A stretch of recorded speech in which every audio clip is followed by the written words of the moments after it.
The theory of subversion goes all the way back 2,500 years ago. The first human being who formulated the tactics of subversion was a Chinese philosopher by the name of Sun Tzu.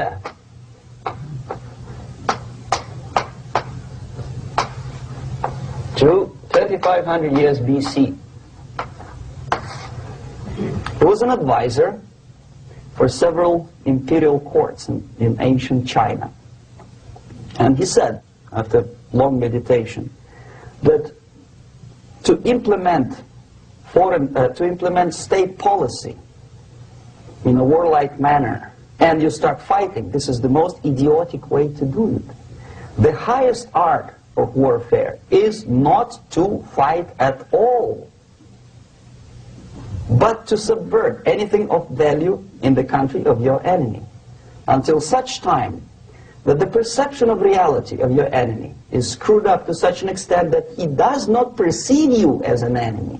That's the ultimate purpose, the final stage of subversion, after which you can simply take your enemy without a single shot being fired, if the subversion is successful. This is basically what subversion is.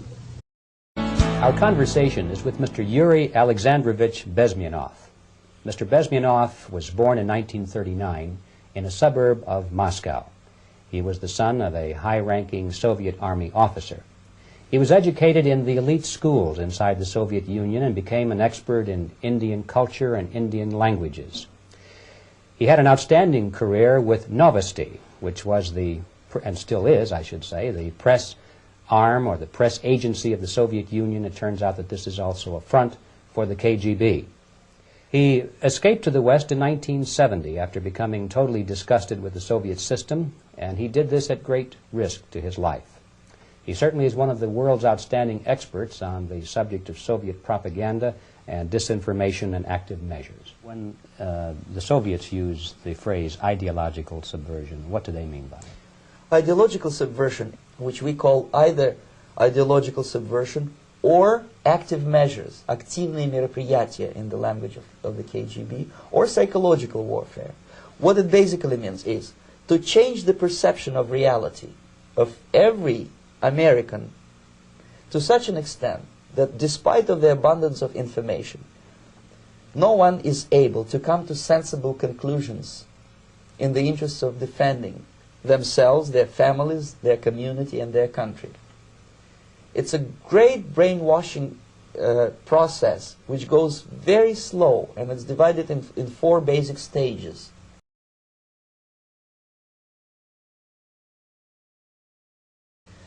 The first one being demoralization. It takes from 15 to 20 years to demoralize a nation. Why that many years? Because this is the minimum number of years which requires to educate one generation of students in the country of your enemy, exposed to the ideology of the enemy. Why 15 or 20 years? This is the time sufficient to educate one generation of students or children. One generation, one lifetime span of a person, a human being, which is dedicated to study, to shaping up the outlook, ideology, personality. No more, no less. Usually it takes from 15 to 20 years. What it includes? It includes influencing, or by various methods, infiltration, propaganda methods, direct contacts, doesn't really matter. I will describe them later.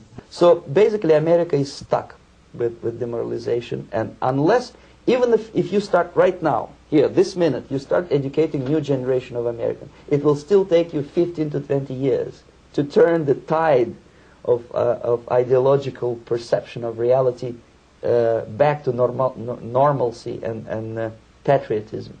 So, on the stage of demoralization, obviously there are tendencies in each society, in each country, which are going to opposite direction from the basic moral values and principles. To take advantage of these movements, to capitalize on them, is the main purpose of the originator of subversion. So we have religion, We have education, we have social life, we have power structure, we have labor relations, unions, and finally we have law and order. 1, 2, 3, 4, 5, 6. Okay? These are the areas of application of subversion. What it means exactly? In case of religion, destroy it, ridicule it, replace it with various sects, cults, which bring people's attention, faith, whether it is naive, primitive, doesn't really matter. As long as the basically accepted religious dogma is being slowly eroded and taken away from the supreme purpose of religion, to keep people in touch with the supreme being, that serves the purpose.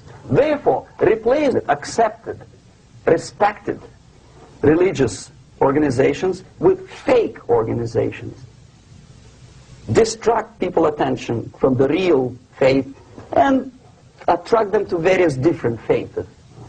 Education.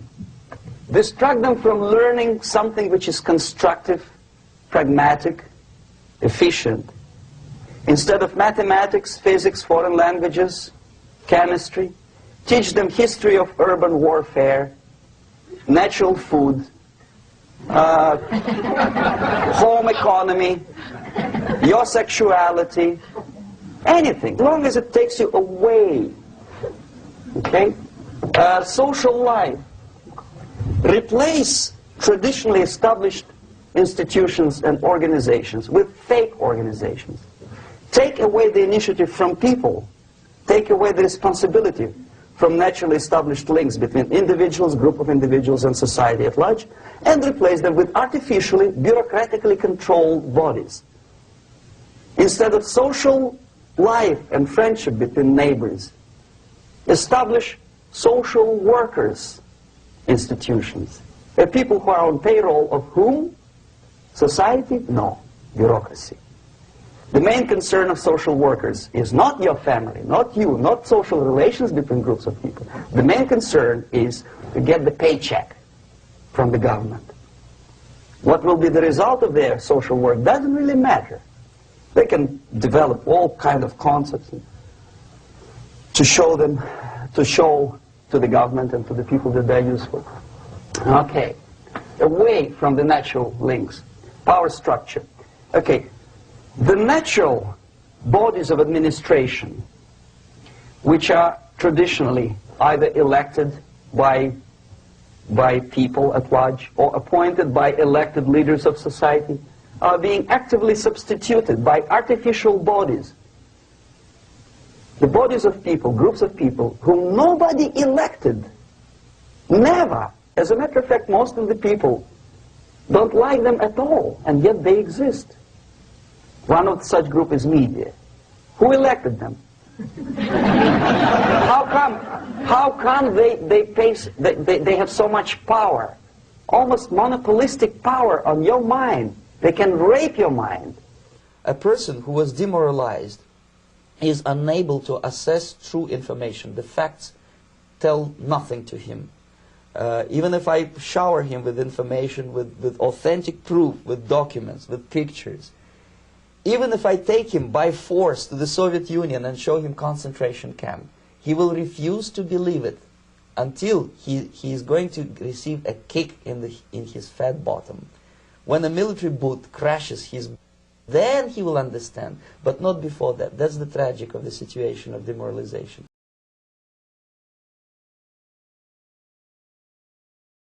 So the next stage is destabilization.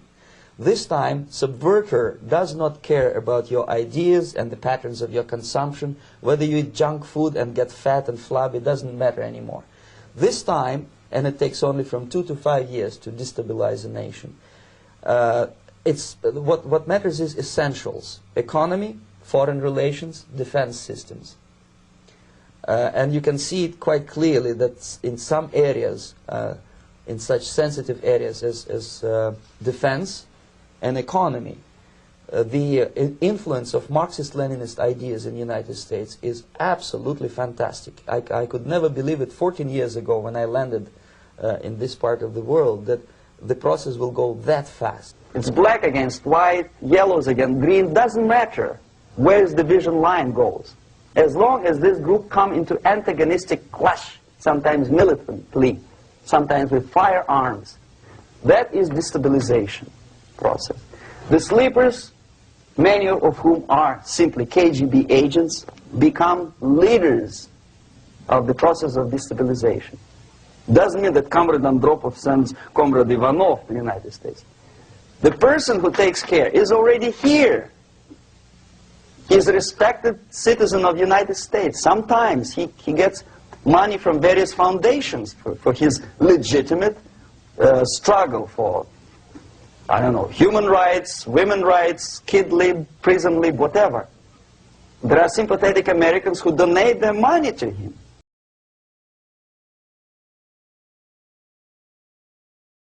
This stabilization process usually leads directly to the process of crisis. In case of developing nations, that's the area where I was active. The process starts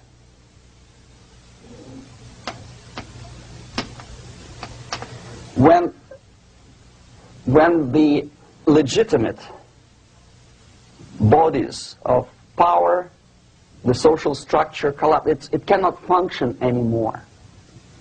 So instead, we have artificial body injected into society, such as non-elected committees. You remember I was talking about them here. Social workers who are not elected by people, media who are self-appointed rulers of your opinion, some strange groups which claim that they know how to lead society forward. They don't usually. All they care is how to collect donations and sell their own concocted ideology, mixture of religion and ideology. Here, we have all this artificial body claiming power. Crisis is when society cannot function any more productively. It collapses, obviously. That's the word for crisis. So therefore, the population at large is looking for a savior. The religious groups are expecting a Messiah to come. The workers say, we have family to feed. Let's have a strong government, maybe socialist government, centralized. When somebody put the employers on their place and let us work. We are sick and tired of going to strike and missing overtime and all that stuff. We need some strong man, strong government, a leader, a savior is needed. Population is sick and tired already.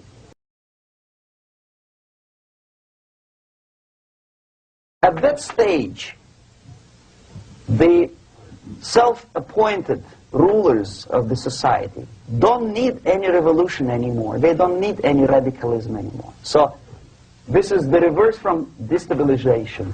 Basically, it is stabilizing the country by force. So all these sleepers and activists and social workers and liberals and homosexuals and professors and Marxists and Leninists are being eliminated physically sometimes. They've done their job already. Okay? They are not needed anymore. The new rulers need stability to exploit the nation, to exploit the country, to take advantages of the victory. Okay? So no more revolutionaries, please. Normalization is a cynical expression borrowed from Soviet propaganda. When the Soviet tanks moved into Czechoslovakia in '68, Comrade Brezhnev said, now the situation in brotherly Czechoslovakia is normalized. This is what will happen in the United States if you allow all these schmucks to bring the country to crisis, to promise people all kind of goodies and the paradise on earth, to destabilize your economy, to eliminate the principle of free market competition, and to put a big brother government in Washington, D.C. He will create false illusions that the situation is under control. Situation is not under control. Situation is disgustingly out of control. Most of the American politicians, media, and educational system trains another generation of people who think they are living at a peacetime. False. The United States is in a state of war. Undeclared total war. against the basic principles and the foundations of this system. So what do we do? What is your recommendation to the American people? Well, the immediate thing that comes to my mind is, of course, there must be a very strong national effort to educate people in the spirit of real patriotism, number one. Number two, to explain them the real danger of socialist, communist, whatever, welfare state, big brother government.